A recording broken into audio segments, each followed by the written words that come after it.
All right.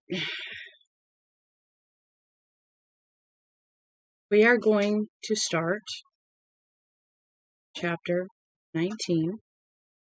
As you know, I am Lady Rain. I appreciate y'all being here. It is a wonderful morning. I woke up with a headache and it is now gone, so I'm happy.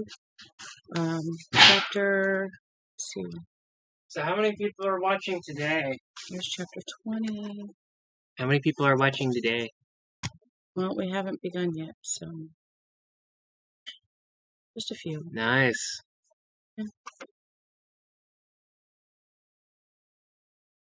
All right, so if we can get through this, we will, and if not, we will at least get to here. So we'll see how we do. It all depends. All right. So, chapter 19. We ended off with Mike telling Kai to stop crying anywhere and she was safe. So,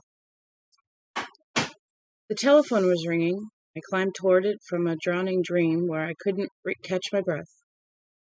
Rising into early sunlight, wincing at the pain in the back of my head as I swung my phone would quit before I got to it.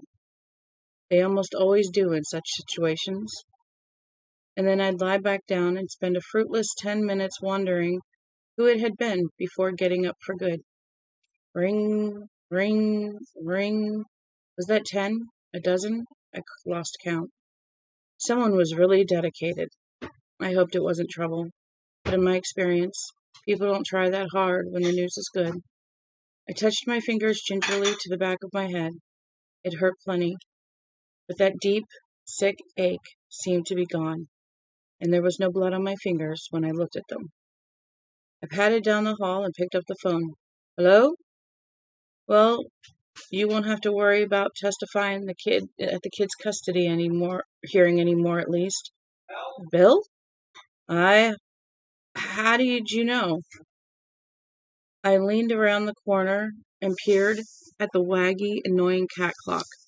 20 minutes past 7 and already sweltering. Hotter than a bugger, as us TR Martians like to say. How do you know he decided?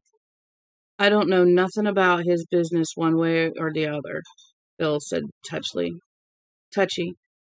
He never called to ask my advice, and I never called to give him any. What happened? What's going on? You haven't had the TV on yet? I don't even have the coffee on yet. No apology from Bill. He was a fellow who believed that people who didn't get up until after 6 a.m. deserved whatever they got. I was awake now, though, and had a pretty good idea of what was coming. DeVore killed himself last night, Mike. Got into a tub of warm water, pulled a plastic bag over his head. Mustn't have taken long with his lungs the way they were. No, I thought. Probably not long. In spite of the humid summer heat that already lay on the house, I shivered. Who found him? The woman? Sure. What time? Shortly before midnight, they said on Channel 6 News. Right around the time I had awakened on the couch and taken myself stiffly off to bed. In other words, is she implicated? Did she say Kevorkian, you mean? The news report I saw didn't say nothing about that. The gossip mill down at the Lake Pew General will be turning brisk by now, and I ain't been down yet for my share of the brain. If she helped him, I don't think she'll ever see trouble for it. Do you? He was 85 and not well. Do you know if he'll be buried on the TR? California. She said there'll be services in Palm Springs on Tuesday. A sense of surpassing oddness swept over me as I realized the source of Maddie's problems might be lying in a chapel filled with flowers. At the same time, the friends of Kyra DeVore were digesting their lunches and getting ready to start throwing the frisbee around. It's going to be a celebration, I thought wonderingly. I don't know how they're going to handle it, the little chapel of microchips in Palm Springs, but on Wasp Hill Road, they're going to be dancing and throwing their arms in the sky and hollering, "Yes, Lord." I'd never been glad to hear of anyone's death before in my life, but I was glad to hear of divorce. I was sorry to feel that way, but I did. The old bastard had dumped me in the lake, but before the night was over, he was the one who had drowned. Inside a plastic bag, he had drowned, sitting in a tub of tepid water. Any idea how the TV guys got on to it so fast? It wasn't super fast, not with 7 hours between the discovery of the body and the 7 o'clock news, but TV news people had a tendency to be lazy. Whitmore called him, had a press conference right there in Warrington's parlor at 2 o'clock this morning. To questions sitting on that big maroon plush sofa, the one Joe always used to say should be in the saloon oil painting with a naked woman laying on it. Remember? Yeah. I saw a couple of county deputies walking around in the background, plus a fella I reckon was Jacquard's funeral home in Monton. From Jacquard's funeral home in Monton. Oh, that's bizarre, I said. Aye, body's still upstairs, most likely. Well, Whitmore was running her gums, but she claimed she was just following the boss's orders. Said he left a tape saying he'd done it on Friday night so as not to affect the company stock price, and wanted Roget to call in the press right off and assure folks that the company was solid, that between his son and the board of directors everything was going to be just acey-deucey. Then she told about the services in Palm Springs.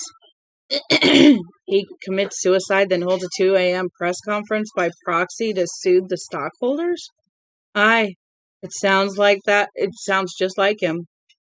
A silence fell between us on the line. I tried to think and couldn't. All I knew was that I wanted to go upstairs and work, aching head or no aching head. I wanted to rejoin Andy Drake, John Shackelford, and Shackelford's childhood friend, the awful Ray Garrity. There was a madness in my story, but it was a madness I understood. Bill, I said at last, are we still friends? Christ, yes, he said promptly. But if there's people around who seem a little standoffy on you, you'll know why, won't you? Sure, I'd know. Many would blame the old man's death on me. It was crazy, given his physical condition. And it would by no means be a majority opinion, but the idea would gain a certain amount of credence, at least in the short run. I knew that as well as I knew the truth about John Shackelford's childhood friend.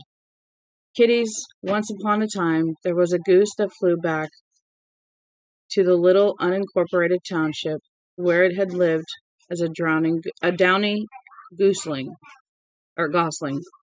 It began laying lovely golden eggs, and the townfolk all gathered around to marvel and receive their share. Now, however, the goose was cooked and someone had taken the heat. I'd get some, but Mattie's kitchen might get a few degrees toastier than mine. She'd had the temerity to fight for her child instead of silently handing Kai over. Keep your head down the next few weeks, Bill said. That'd be my idea. In fact, if you had business that took you right out of the TR until it all settles down, that might be for the best. I appreciate the sense of what you're saying, but I can't. I'm writing a book, and if I pick up my shit and move, it's apt to die on me. It's happened before, and I don't want it to happen this time. Pretty good yarn, is it? Not bad, but that's not the important thing. Well, let's just say this one's important to me for other reasons. Wouldn't it travel as far as Derry? Are you trying to get rid of me, William? I'm trying to keep an eye out, that's all. Caretaking's my job, you know. And don't say you weren't warned. The hive's gonna buzz. There's 2 stories going around about you, Mike. One is that you're shacking with Mattie DeVore. The other is that you came back to write a hatchet job on the TR. Pull out all the old skeletons you can find. Finish what Joe started, in other words? Who's been spreading that story, Bill? Bill was silent. Silence from Bill. We were back on earthquake ground again, and this time that ground felt shakier than ever. The book I'm working on is a novel, I said, set in Florida. Oh, You wouldn't think 3 little syllables would have so much relief in them. Think you could think you could kind of pass that around? I think I could, he said. If you tell Brenda Meserve I'd get around even faster, it'd get around even faster and go even further. Okay, I will. As far as Maddie goes, Mike, you don't have to. I'm not shacking with her. That was never the deal. The deal was like walking down the street, turning the corner, seeing a big guy beating up a little guy. I paused. She and her lawyer were planning a barbecue at her place Tuesday noon. I'm planning to join them. Are people from town going to think we're dancing on Devore's grave? Some will. Royce Mara will. Dickie Brooks will. Old ladies in pants, Yvette calls them. Well, fuck them, I said. Every last one. I understand how you feel, but tell her not to shove it in folks' faces, he almost pleaded. Do that much, Mike. It wouldn't kill her to drag her grill around back of her trailer, would it? At least with it there, folks looking out from the store or the garage wouldn't see nothing but the smoke. I'll pass on the message. And if I make the party, I'll put the barbecue around back myself. You do well to stay away from that girl and her child, Bill said. You can tell me it's none of my business, but I'm talking to you like a Dutch uncle, telling you for your own good. I had a flash of my dream then, the slick, exquisite tightness as I slipped inside her. The little breasts with their hard nipples, her voice in the darkness, telling me to do what I wanted. My body responded almost immediately. I know you are, I said. All right. He sounded relieved that I wasn't going to scold him. Take him to school, he would have said. I'll let you go and have your breakfast. I appreciate you calling. Almost didn't. Yvette talked me into it, she said. You always liked Mike and Joe Noonan. Best of all, the ones you did for. Don't you get in bad with him now that he's back home. Tell her I appreciate it, I said. I hung up the phone and took it and looked at it thoughtfully. We seemed to be on good terms again, but I didn't think we were exactly friends. Certainly not the way he had been. That had changed when I realized Bill was lying to me about some things and holding back about others. It had also changed when I realized what he had almost called Sara in the red tops. You can't condemn a man for what may only be a figment of your imagination. True, and I try not to do it, but I knew what I knew. I went into the living room, snapped on the TV, then snapped it off again. My satellite dish got 50 or 60 different channels, and not a one of them local. There was a portable TV in the kitchen, however, and if I dipped its rabbit ears toward the lake, I'd be able to get WMTW, the ABC affiliate in western Maine. I snapped up Rogette's note, went into the kitchen, and turned on the little Sony tucked under the cabinets with the coffee maker. Good Morning America was on, but they would be breaking for the local news soon. In the meantime, I scanned the note, this time concentrating on the mode of expression rather than the message, which had taken all of my attention that night before. Hopes to return to California by private jet very soon, she had written. Has business which can be put off no longer, she had written. If you promise to let him rest in peace, she had written. It was a goddamn suicide note. You knew, I said, rubbed my thumb over the raised letters of her name. You knew when you wrote this, and probably when you were chalking rooks at me, but why? Custody has its responsibilities, she had written. Don't forget he said so. But the custody business was over, right? Not even a judge that was bought and paid for could award custody to a dead man. GMA finally gave way to the local report, where Max DeVore's suicide was the leader. The TV picture was snowy, but I could see the maroon sofa Bill had mentioned and Rogette Whitmore sitting on it with her hands folded composedly on her lap. I thought one of the deputies in the background was George Footman, although the snow was too heavy for me to be completely sure. Mr. DeVore had spoken frequently over the last 8 months of ending his life, Whitmore said. He had been very unwell. He had asked her to come out with him the previous evening, and she realized now that he had wanted to look at one final sunset. It had been a glorious one, too, she added.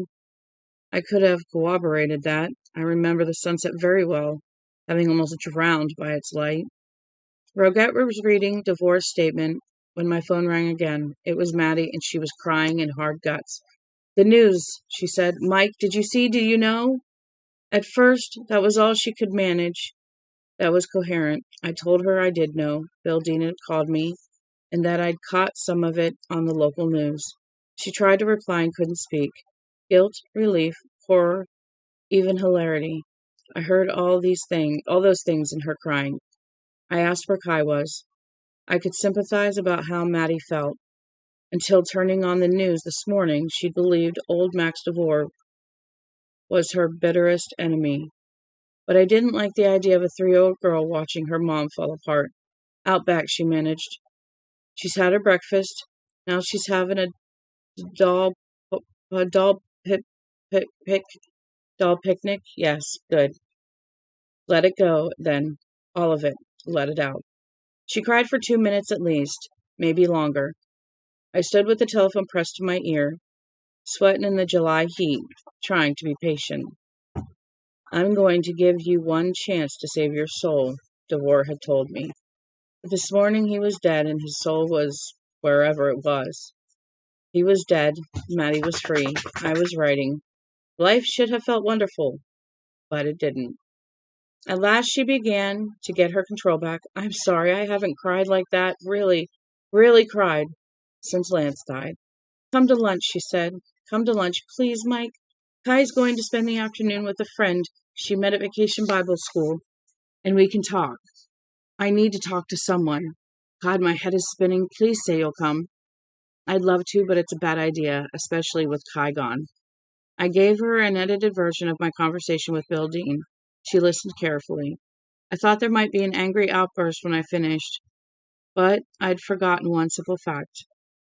Maddie Stanchfield DeVore had lived around here all her life. She knew how things worked. I understand that things will heal quicker if I keep my eyes down, my mouth shut, and my knees together, she said.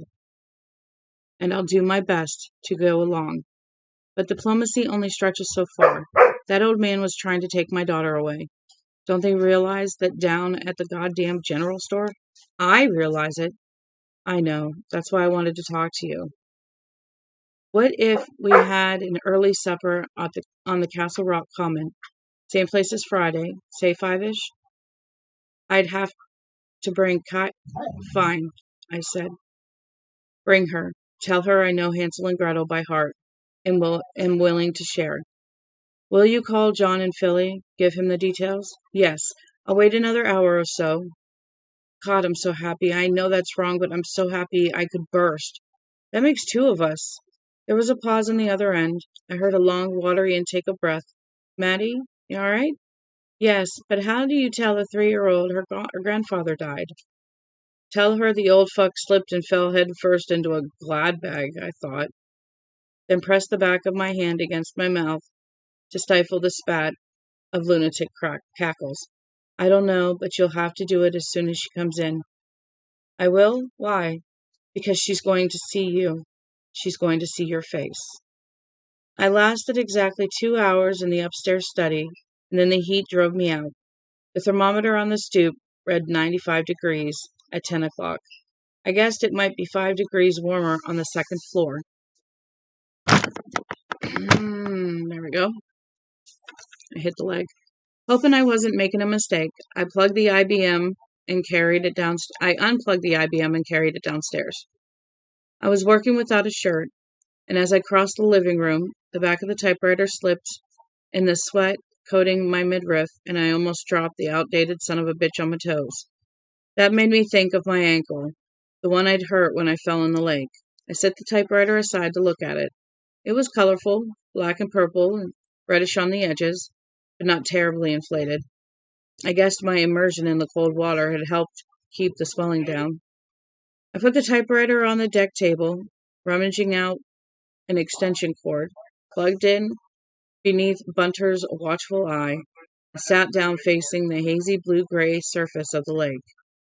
I waited for one of my old anxiety attacks to hit, the clenched stomach, the throbbing eyes, and worst of all, that sensation of invisible steel bands clamped around my chest, making it impossible to breathe. Nothing like that happened. The words flowed as easily down here as they had upstairs, and my naked upper body was loving the little breeze that puffed in off the lake every now and again. I forgot about Max DeVore, Maddie DeVore, Kyra DeVore. I forgot about Joe Noonan and Sarah Tidwell. I forgot about myself.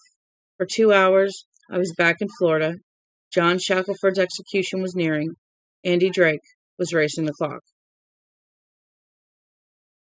It was the telephone that brought me back, and for once I didn't resent interruption. If undisturbed, I might have gone on writing until I simply melted into a sweaty pile of goo on the deck. It was my brother, who talked about Mom. In Siddy's opinion, she was now short an entire roof instead of just a few shingles. And her sister Francine, who had broke her hip in June.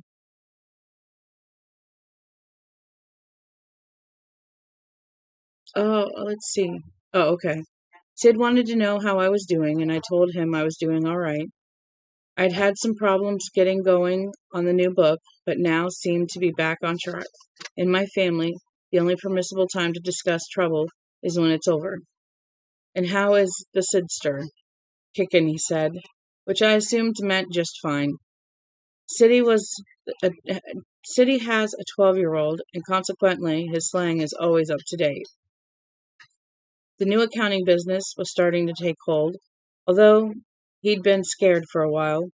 First, I knew of it, of course. He could never thank me enough for the bridge loan I'd made him last November.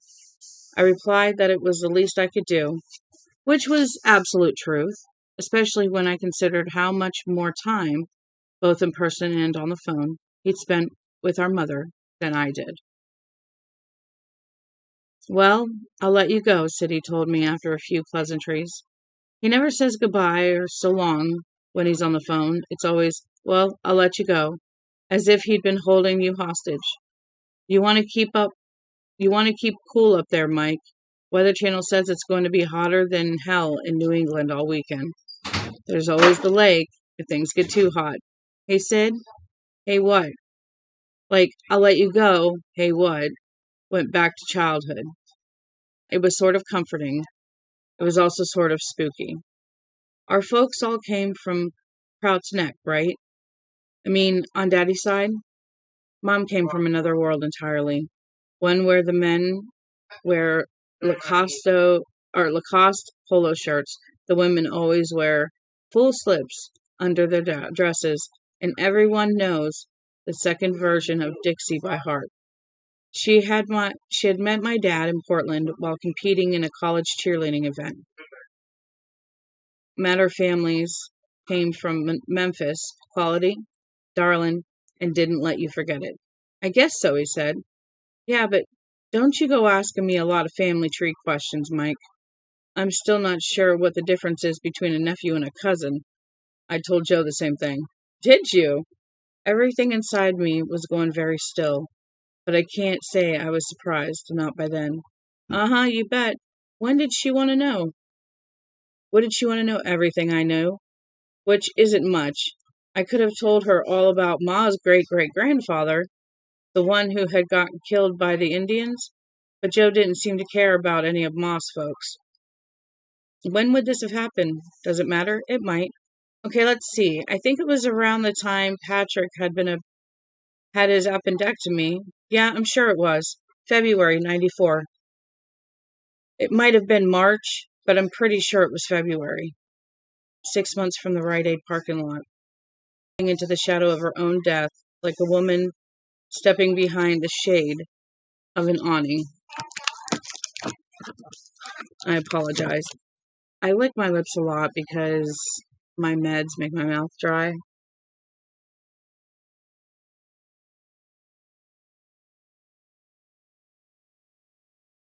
And then my lips get dry, which really drives me nuts.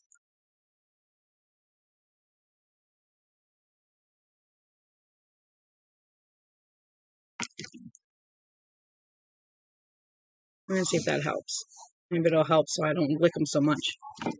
Not pregnant, though, not yet. Joe making day trips to the TR, Joe asking questions, some of the sort that made people feel bad, according to Bill Dean. But she'd gone on asking just the same.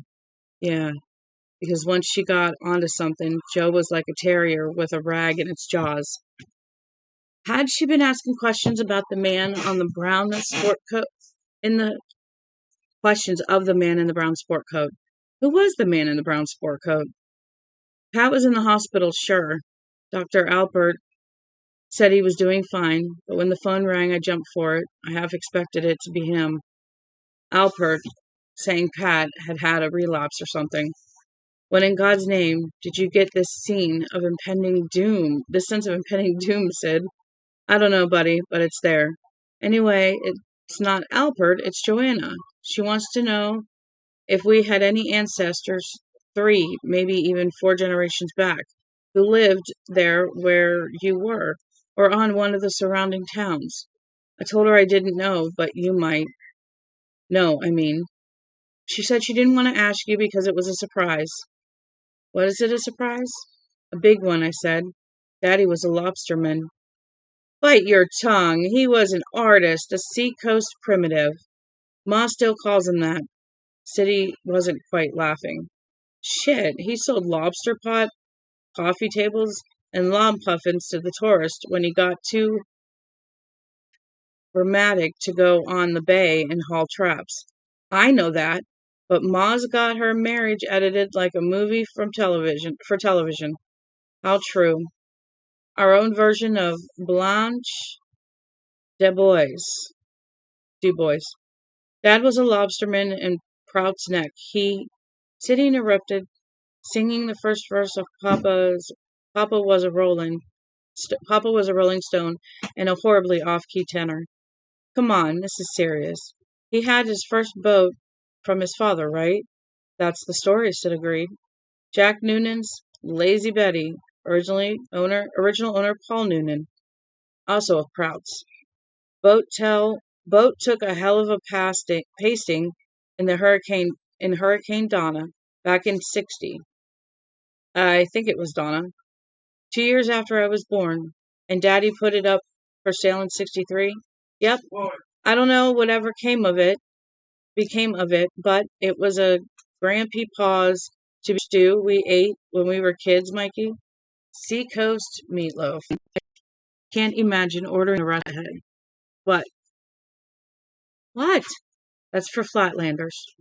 I was thinking about Grampy Pa, who was born in the 1890s. Paul Noonan begat Jack Noonan. Jack Noonan begat Mike and Sid Noonan. And that was really all I knew. Except the Noonans all had grown up a long way from where I now stood sweating my brains out. They shit in the same pot. Devore had gotten it wrong, that was all. When we Noonans weren't wearing polo shirts and being Memphis quality, we were on Prout's Neck. We were Prout's Neckers. It was unlikely that Devore's great-grandfather and my own would have anything to do with each other in any case. The old Rip had been twice my age. That meant the generations didn't match up. But if he had been totally wrong, what had Joe been on about? Mike, Sid asked. Are you there? Yeah. Are you okay? You don't sound so great. I have to tell you. It's the heat, I said. Not to mention your sense of impending doom. Thanks for calling, Sid. Thanks for being there, brother. Kickin', I said. I went out to the kitchen to get a glass of cold water, and as I was filling it, I heard the magnets on the fridge begin to slide around. I whirled, spilling some of the water on my bare feet and hardly noticing. I was as excited as a kid who thinks he may glimpse Santa Claus before he shoots back up the chimney. I was barely in time to see 9 plastic letters drawn in a circle from all points on the compass. Carla Dean, they spelled, but only for a second. Some presence, tremendous but unseen, shot past me. Not a hair in my head stirred, but there was still a strong sense of being buffeted, the way you're buffeted by the air on a passing express train. Oh, buffeted, if you're standing near the platform yellow line when the train bolts through. I cried out in surprise and groped my glass of water back onto the counter, spilling it. I no longer felt in need of cold water because the temperature in the kitchen of Sara Laughs had dropped off the table. I blew out my breath and saw vapor, as you do on a cold day in January. One puff, maybe 2, and it was gone.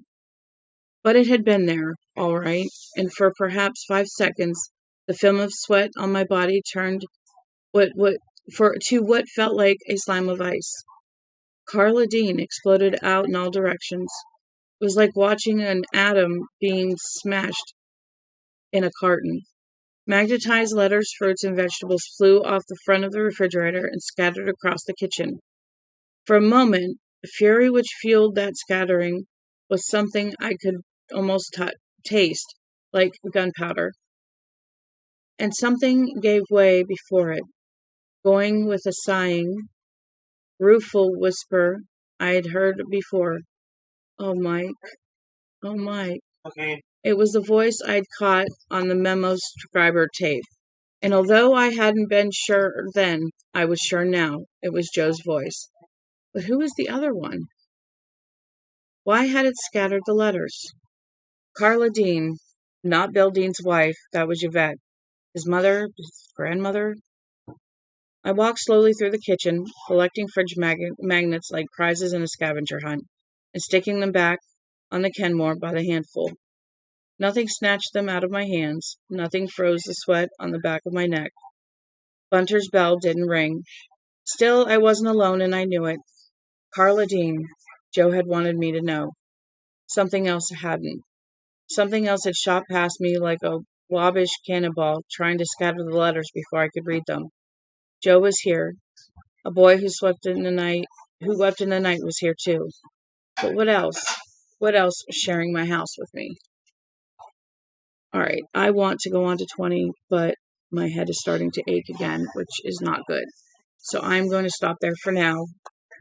I know it's a short morning, but what I'm going to do is I'm going to go up and I'm going to put ice on my head so that tonight we can read a couple chapters, okay? I should be on